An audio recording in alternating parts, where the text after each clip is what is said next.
Olá pessoal, nós faremos aqui as análises do livro As Escolas Históricas de Guy Bourdet e Hervé Martin. O livro é dividido em 14 capítulos e mais a conclusão. Nós vamos dedicar aqui uma aula para cada capítulo. No prólogo da obra, pessoal, nós podemos ver a adoção de uma perspectiva historiográfica, ou seja, o exame dos diferentes discursos do método histórico e dos diferentes modos de escrita da história.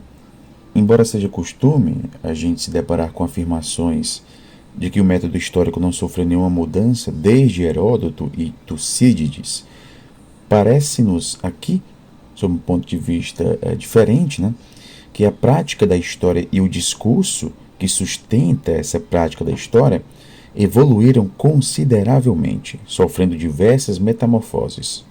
Não fosse assim, este livro aqui não faria sentido. Examinando, por exemplo, a produção histórica, principalmente a produção francesa, desde a Alta Idade Média até os tempos modernos, a gente iria ver mais rupturas do que continuidades. Há aqui uma referência a uma possível limitação da obra, uma vez que ela se centra na produção francesa e faz poucas referências a filosofias da história estrangeiras. E como defesa é dito aqui que não houve nenhuma pretensão enciclopédica, ou seja, de abordar tudo. O objetivo aqui foi justamente trazer alguns problemas que são importantes na historiografia, através dos casos que pareceram aqui serem os mais significativos. Pois bem, iniciando aqui o primeiro capítulo, nós temos perspectivas sobre a historiografia antiga. Ninguém espera deste livro aqui que ele resolva a famosa questão do nascimento do gênero histórico no mundo grego. Será que esse novo gênero literário ele teria surgido com a separação do gênero epopeia? Já no século VI a.C., o poeta Paniassis, tio de Heródoto, consagrava suas jônicas a narrar a fundação das cidades nas costas da Ásia Menor. O caso de Hecateu de Mileto é ainda mais significativo. Ele participa ativamente da revolta da Jônia, no fim daquele mesmo século VI. Tucídides, o fundador da história crítica, para não dizer de toda a história clássica, não atribuirá a estes muito mais confiança do que aos poetas, censurando tanto uns quanto os outros por buscarem mais encantar os ouvidos do que servir à verdade. Segundo Tucídides, estes, que nós poderíamos aqui chamar de logógrafos, reúnem fatos impossíveis de verificar rigorosamente e chegam quase sempre a um relato inacreditável e maravilhoso. Enfim, esses historiadores romanos e gregos não constituíam um grupo social distinto. Ao contrário dos poetas e dramaturgos, cuja produção conservava certo caráter religioso, esses historiadores não eram considerados como os depositários de um tipo de conhecimento definido. Eles eram recrutados essencialmente entre os homens de idade madura, aposentados da vida política ou exilados, desejosos de superar as perspectivas locais e de permitir ao amplo público meditar sobre as grandes transformações políticas e militares. O primeiro a ser tratado aqui é Heródoto. Autor das histórias, Heródoto se revela uma figura enigmática. Nasceu por volta de 480 a.C. em Halicarnasso, na Ásia Menor, numa cidade dominada pelos persas, onde gregos e cários conviviam. Ele é originário da Jônia, o berço da ciência grega no século VI, que viu nascer a matemática, a filosofia e a geografia com Tales, Anaximandro e Hecateu de Mileto. Heródoto foi um exilado, um não-cidadão, o que lhe confere certa distância em relação àqueles que estavam mergulhados no fogo da ação. Podemos perceber, pessoal, em Heródoto, a utilização de uma diversidade de fontes de informação. Como ele próprio diz, contei até aqui o que vi, o que soube por mim mesmo ou o que aprendi através de minhas pesquisas. Vou agora falar dessa região a partir do que os egípcios me disseram. Acrescentarei também ao meu relato algo do que vi por mim mesmo. Ele frequenta bastante, pessoal, os lugares de memória, o templo de Mênfis e depois Heliópolis e Tebas, para ver se os discursos dos habitantes dessas duas cidades concordam com os dos sacerdotes de Mênfis. Ele recolhe fragmentos de ciência escrita. Os sacerdotes de Mênfis também leram para mim em seus anais os nomes de 338 reis que reinaram depois dele. Uma das características principais, pessoal, que nós podemos identificar na escrita de Heródoto é justamente a relação com o outro, né? Então, a todo momento, o que a gente vai encontrar aqui é essa atitude dele em relação ao outro, né? Ele, como um grego, né, fala sobre os outros como sendo não gregos. Então, a perspectiva aqui é de compreender os outros, né, os não gregos, sob a perspectiva dos gregos, né, utilizando os termos dos gregos. A famosa descrição dos costumes dos egípcios é um exemplo disso. Entre eles são as mulheres que vão ao mercado e fazem o comércio no varejo. Os homens ficam em casa e tecem. Então a gente encontra aqui muitas comparações e analogias, e há quem diga que essa estratégia dele, né, de descrever e inventariar, né, os traços do outro, seria uma maneira de colonizar o dessemelhante. É como se suas palavras colonizassem as coisas do outro campo, né? Então a gente encontra que a todo momento essa oposição entre eles e o nós. Heródoto escolhe o mais digno de ser relatado. E não sendo ainda prisioneiro das categorias do conhecimento histórico, Heródoto constitui de fato um insubstituível espelho em que o historiador pode contemplar a incerteza de seu estatuto. E passamos agora a Tucídides, né, com a sua História da Guerra do Peloponeso. Nasceu por volta de 460 a.C., numa família aparentada, detentora de minas de ouro na Trácia. Foi eleito estratego em 424, mas não conseguiu evitar a queda de Anfípolis, o que lhe valeu ser condenado ao exílio. E o que vai lhe consagrar, né, pessoal, é justamente a redação da História da Guerra do Peloponeso, uma guerra que opôs de 431 a 404 a.C. Atenas e seus aliados do Egeu, a Esparta e a Confederação do Peloponeso. A narrativa, dividida em 8 livros, tendo o último sido redigido às pressas, termina com a expedição de Alcebíades à Sicília. A continuação do conflito foi relatada por Xenofonte nas Helênicas. É na introdução dessa obra, qualificada de arqueologia, por tratar das origens da Grécia, que Tucídides expôs seu método historiador em linhas famosas. Ele diz: é difícil dar crédito aos documentos em seu conjunto. Os homens aceitam sem exame. Para se tornar historiador, é preciso se distanciar da opinião comum, fonte de tantos erros sobre o passado e sobre o presente. Portanto, não se deve acolher a primeira informação que aparece. Tampouco se deixar vítima pela ilusão engendrada pelo fato de ter participado dos acontecimentos. Afinal, os homens engajados numa guerra julgam sempre a guerra que fazem a mais importante. Nós podemos perceber aqui, pessoal, uma distância, né, uma espécie de fronteira, né, do plano do maravilhoso mítico com o plano da realidade histórica. Desprezando os logógrafos, né, ele retém apenas as fontes mais confiáveis, ou seja, as fontes mais próximas dos fatos relatados. Ele traz em sua obra, pessoal, assim, de passagem, as regras de uma escrita histórica.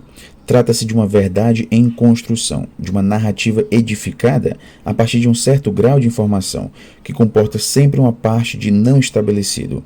Então o que a gente vê aqui, pessoal, é esse não fechamento da história, né? Ele nos traz aqui traços que nos levam, né, a perceber que o que a gente está vendo ali é o resultado das pesquisas dele, né? É aquilo que ele chegou. Com expressões como não podemos relatar com exatidão as palavras que foram pronunciadas, né? Isso já traz uma abertura a possibilidades diferentes. Em outras palavras, é como se existisse sempre uma parte do não estabelecido. Na obra História da Guerra do Peloponeso, se manifestam as qualidades fundamentais do historiador, a começar pela extensão de uma informação aberta a uma primeira forma de arqueologia, quando o autor descreve as antigas sepulturas de Delos, ou quando se interroga sobre os vestígios que Esparta poderia deixar. Agora, no que diz respeito à imparcialidade de Tucídides, né, é difícil negar essa imparcialidade. Ele sempre dá voz aos diferentes campos em conflito.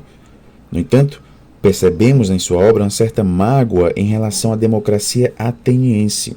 E ele não dissimula a sua simpatia por homens moderados, né, do Estado, como Péricles ou Nícias.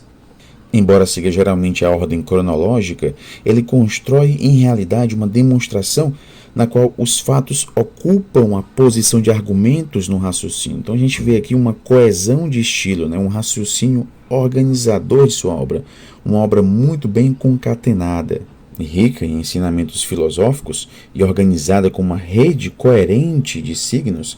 A obra dele não tem nada de um simples documento sobre o conflito entre as duas maiores potências do mundo grego. É preciso ver nela um monumento que é erguido diante da realidade para a edificação das gerações seguintes. Pois bem, depois nós partimos aqui para Políbio, que é muitas vezes considerado como uma espécie de alter ego de Tucídides. Nascido em Megalópolis, na Arcádia, numa família aristocrática, Políbio recebeu uma formação polivalente em política, estratégia e retórica. Como soldado, combateu com os romanos contra Antíoco III, o rei Seleucida, que entrara na Grécia a chamado dos Etolianos, de 190 a 188 anos a.C. Mais tarde, agiu com cautela durante a revolta de Perseu contra os romanos, mas nem por isso deixou de ser deportado para Roma, onde permaneceu por 17 anos. E foi aí, observando as instituições romanas, que ele amadureceu o projeto de compor histórias. O verdadeiro objeto dessas histórias é a conquista romana e a análise da Constituição que tornou essa conquista possível. A economia geral e global dos acontecimentos, as histórias particulares vindo se fundir na história universal pela virtude dos grandes conflitos, como a Primeira Guerra Púnica e a da expansão romana. Para ele, o historiador deve associar senso crítico e informação ampla nos domínios político, militar e geográfico. Para ele, pessoal, nada substitui o testemunho direto, algo que faz com que ele se aproxime, né, daquilo que pregava Aristóteles. Né? Aristóteles considerava a visão mais fidedigna que a audição, né? Era mais importante a visão do que propriamente a audição. E uma vez tendo assistido a diversos grandes acontecimentos, ele contava efetivamente com uma vasta experiência, né, em política e diplomacia. Em Roma, ele teve a oportunidade de encontrar exilados, viajantes e atores eminentes da conquista, como Lélius, que era próximo de Cipião, ou mesmo atores, personalidades da vida política, como Catão. Demonstrando um inegável senso crítico, ele se recusou a aceitar meros boatos. Seu gosto pelos documentos originais é impressionante. E nesse aspecto, ele supera os seus predecessores, inclusive Tucídides. Em suas histórias, é muito comum a gente se deparar com descrições de regiões as quais ele percorreu, né, como a Grécia, Bizâncio, a Itália, né, inclusive a Sicília, a Espanha, a Gália e a África do Norte. Agora é importante destacar que ele não se contenta em descrever, ele raciocina. A busca das causas dos acontecimentos constitui a tarefa primordial dos historiadores. Então, para ele, narrar não basta. É preciso explicar sem se esquivar. E só em um momento muito extremo, né, recorrer à fortuna, né, recorrer à sorte. Ele distinguia as causas declaradas, né, as causas aparentes, as razões verdadeiras e as leis eternas da história. O pensamento dele fica muito claro no texto que trata das causas da Segunda Guerra Púnica. Né? Ali ele distingue o começo, o pretexto e a verdadeira causa. A causa, a aitia, são os desígnios, os raciocínios, os sentimentos que levam à decisão e ao projeto. Então essa causa ela estaria aqui muito relacionada a uma questão mesmo psicológica, né? Uma questão que não poderia ser vista, não poderia ser externalizada. Aquilo que é externalizado seria justamente o pretexto, né? O pretexto é justamente a razão invocada. Toda política deve se justificar diante do adversário e da opinião pública interna. O historiador deve rasgar o véu das aparências. Então, o pretexto é como se fosse uma causa, né, que seria exteriorizada. Então, aquilo que não é exteriorizado, né, que acaba ocasionando a guerra, né, seria a causa. Mas essa causa permanece no indivíduo. O que sai do indivíduo para a opinião pública, por exemplo, né, é justamente o pretexto, que não necessariamente reflete a causa. Nós podemos ter uma causa, né, e o pretexto, a razão invocada, ser diferente dessa causa, justamente pelo fato de essa causa ser, por exemplo, reprovável. Eu posso ter uma causa que é reprovável, né, um sentimento de vingança, por exemplo, né, mas esse sentimento de vingança, por si só, ele não poder ser utilizado como pretexto para uma guerra. Então, como pretexto, eu posso aqui trazer um outro fato. E o começo, arqué, seriam justamente os primeiros atos de coisas já decididas. Então, pessoal, as causas invocadas por Políbio são sempre de ordem intelectual. Príncipes e chefes de Estado determinam o jogo político. Eles forjam planos e os colocam em prática sob a forma de leis, de guerras. Tudo depende de seu espírito, de sua capacidade de cálculo e de previsão. Aqui a razão triunfa, né? Então aqueles que têm razão, aqueles que se destacam, né, pelo raciocínio, eles triunfariam. Então em suas histórias, né, aqueles que triunfaram são justamente aqueles que se destacaram pelo raciocínio. Aqueles que não se destacaram seriam justamente os irracionais, né? Então ele distingue aqui dois tipos de personagens históricos: os racionais, que obtêm resultados conforme seus planos, e os irracionais, que serão aqueles apaixonados, os que fracassaram. Em relação aos perdedores, eles devem culpar a si mesmos pelas faltas que cometeram contra a razão, né? Pelos seus arrebatamentos. Essa psicologia parece ser excessivamente clássica e convencional. O pensamento precede a ação. Tudo se resume ao conflito entre a razão e a desrazão. E é interessante a relação que ele nos traz, né, da história como um ciclo. Os regimes políticos estão sujeitos a um ciclo. De início, no mundo caótico, os homens se reúnem em bandos, sob um chefe. Então se instaura uma autoridade consentida, a realeza, que degenera em tirania. Esta tirania suscita uma reação aristocrática, que logo se degenera em oligarquia, que por sua vez é derrubada pela democracia, o poder de todos, fundado na moral e nas leis. Esse estado de coisas, a democracia, não pode durar. Ao termo de 2 gerações, se instaura um regime do populacho e volta-se ao despotismo primitivo. As revoluções sucessivas procedem, sobretudo, de causas psicológicas e morais, já que a conduta dos dirigentes inevitavelmente se degenera. O regime ideal seria, portanto, pessoal, um regime que escaparia desse ciclo. Seria uma espécie de misto, uma combinação dos 3 princípios: realeza, aristocracia e democracia. A gente percebe aqui certo determinismo, pessoal? A evolução de um regime ela seria previsível por meio desse modelo cíclico. O regime seria, portanto, uma espécie de organismo vivo. Ele nasce, cresce, atinge sua fase de equilíbrio, depois definha e desmorona. Pois bem, pessoal, agora nós partimos aqui para um rápido estudo sobre a historiografia romana. A relação dos historiadores com o poder, bastante frouxas no mundo grego, tornaram-se bem mais tensas em Roma. Então o que a gente tem aqui, pessoal, por exemplo, o regime imperial romano vigiando de perto os historiadores. Então havia esse cuidado muito grande, dos historiadores com o regime político no qual eles estavam inseridos. Tibério, por exemplo, chegou a ordenar que fossem queimadas as obras do senador Cremutius Cordus, que foi obrigado ao suicídio. No entanto, essas sujeições ao poder não nos autorizam a falar da existência de historiadores oficiais. Só as descrições das campanhas militares merecem essa etiqueta de histórias oficiais. Na Antiguidade, assim como na Idade Média ou hoje em dia, só que de acordo com modalidades diferentes, o historiador participava de um ambiente político e cultural. Os autores buscavam satisfazer certa forma de demanda social. A biografia, ilustrada especialmente pela vida dos 12 Césares, de Suetônio, constituía um gênero particularmente apreciado. Algumas obras eram lidas em público, às vezes pelo próprio autor, às vezes por outra pessoa, como uma espécie de homenagem. as bibliotecas continham obras históricas e os ricos também podiam adquiri-las. O comum dos mortais podia recorrer a resumos das grandes obras e ter acesso, por exemplo, a Heródoto. Os historiadores antigos não eram essencialmente nem depositários, nem os garantidores da tradição.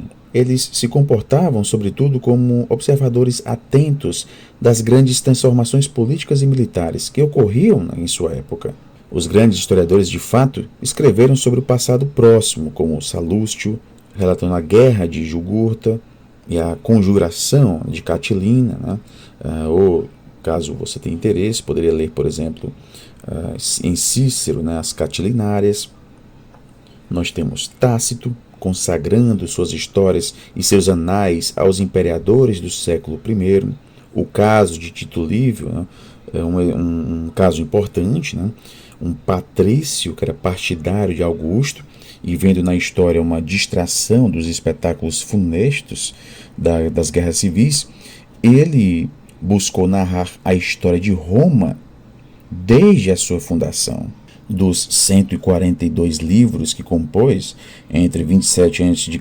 e 17 depois de Cristo, só restaram apenas 30, 10 dos quais sobre as origens e 20 sobre a conquista romana, de 218 a 167 a.C.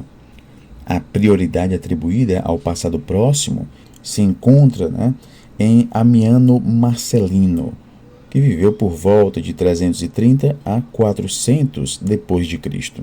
Ele pode ser visto como o autor mais representativo dessa época. É importante destacar, que essa tradição historiográfica, como pode ser apreciada no fim do período romano, se reduz a alguns princípios essenciais. A história nada mais é que a narração de fatos verdadeiros e controláveis. A distinção entre mito e história está solidamente estabelecida. Amiano Marcelino vai utilizar aqui apenas os fatos dignos de memória. Descarta os detalhes humildes e ignóbeis, e ele vai se concentrar nos acontecimentos que são carregados de consequências. Assim se elabora a grande história, que se quer ser, uma ciência de todas as coisas.